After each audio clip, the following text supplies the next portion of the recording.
We're in the Holy Land to commemorate the most important week in the Christian calendar. Dr. Craig Evans joins me. And Dr. Evans, we are here on Mount Zion, outside the wall of the old city of Jerusalem. You are wearing a different hat. What are you up to?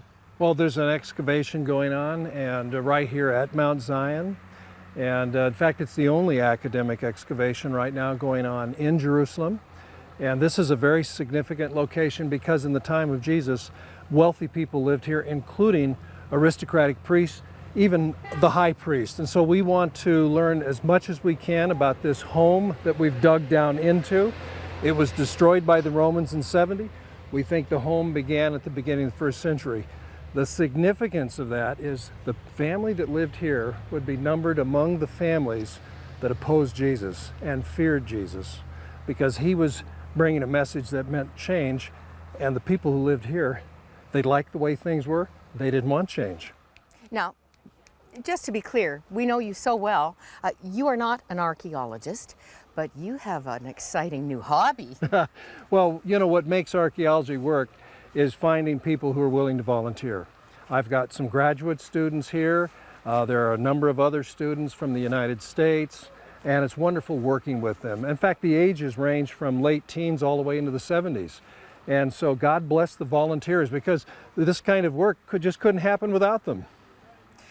I'm thrilled that you're part of this. We found you here in the Holy Land. This site is particularly interesting because that fire in 70 AD sealed the treasures you are uncovering. Yeah, sometimes we really get lucky like that. The top part of the house was burned down by the Romans. It collapsed, sealed the lower part. And of course, that's just wonderful. So it's undisturbed. There was some fill that went into it, of course, but nobody dug it out. Nobody rebuilt it, so it's intact. We have found a stepped mikveh, a Jewish ritual immersion pool. That's very important. We have found a very upscale bathroom, tiled floor, plastered bathtub.